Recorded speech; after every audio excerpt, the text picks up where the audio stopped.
Hi everybody, I'm Ryan, and today we're going to look at something a little bit new and spicy has come to standard, which is Black-White Bounce. We've seen Esper Bounce and Dimir Bounce kind of tear up standard, but the Black-White Bounce deck is pretty cool as well, so let's jump into it. So it's the Black-White Bounce deck.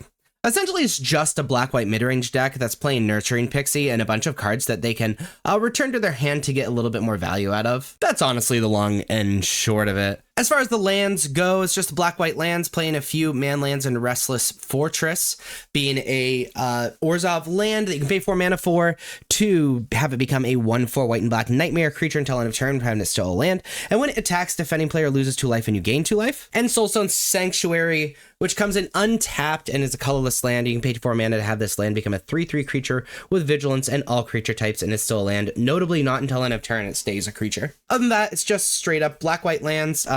Mana's pretty good in this deck.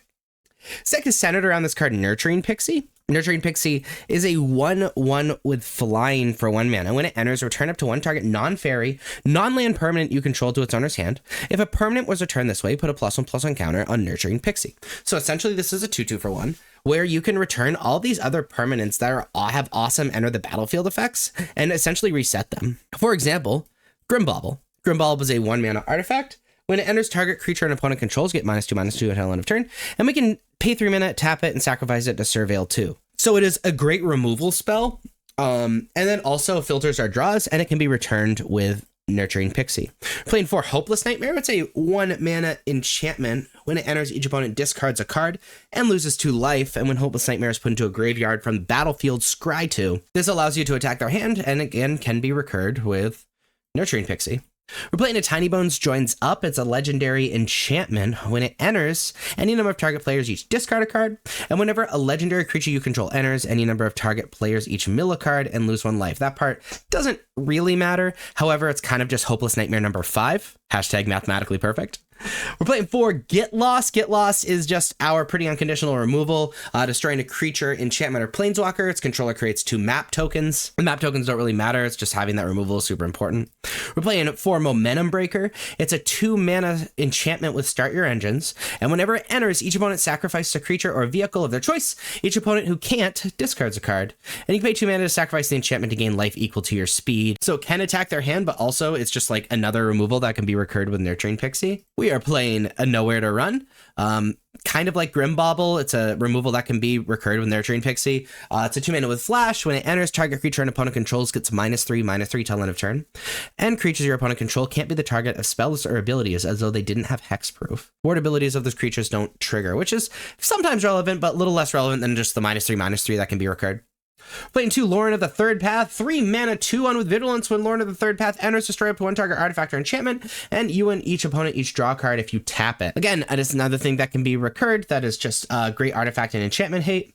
We're playing 4 Temporary Lockdown. It is a 3 mana enchantment. When Temporary Lockdown enters, exile each non-land permanent mana value 2 or less until Temporary Lockdown leaves the battlefield. Great against the aggressive decks, but also there's a little bit of a combo here where everything costs very little, and you can Temporary Lockdown a bunch of stuff away, and then lure in your Temporary Lockdown to get these end of the battlefield effects again, which is really cute. Playing 3 Liliana the Veil. It's a 3 mana planeswalker starting at 3 loyalty. Its +1 is each player discards a card. Its -2 is target player sacrifices a creature. And the ultimate, which is -6, is separate all permanents target player controls into 2 piles. That player sacrifice all permanents in the pile of their choice. Yet another way to attack the hand alongside these other cards. And more sacrifice removal, which is very powerful. And then we're playing 4 Unholy Annex. Unholy Annex is another one of these rooms. On one side is a 3 mana. At the beginning of your end step, draw a card. If you control a demon, each opponent loses 2 life. You gain 2 life. Otherwise, you lose 2 life. We don't have any normal demons in our deck, but the other side, Ritual Chamber, is 5 mana. When you unlock this door, create a 6/6 black demon creature token with flying. This gives us that card advantage and additional pressure. Really, it's just a mid-range deck with some really cool combos and really hard to play against because you're discarding a lot of cards when you play against this deck.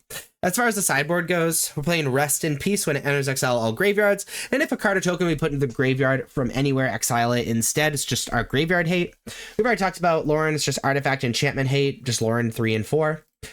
Playing 3 Enduring Innocence. Enduring Innocence is a 3 mana 2/1 with lifelink. And whenever one or more creatures you control with power 2 or less enter, draw a card. This ability triggers only once each turn. When Enduring Innocence dies, if it was a creature, return to the battlefield under owner's control. It's an enchantment.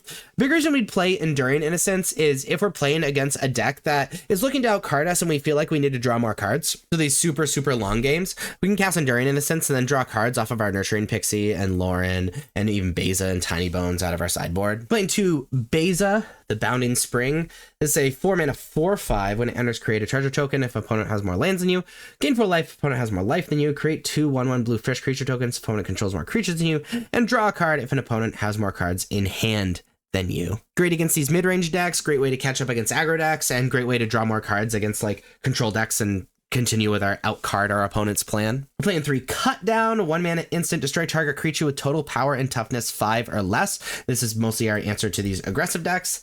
And then we're playing a single Tiny Bones. The Pickpocket is a 1 mana 1/1 with Death Touch, so great blocker first off.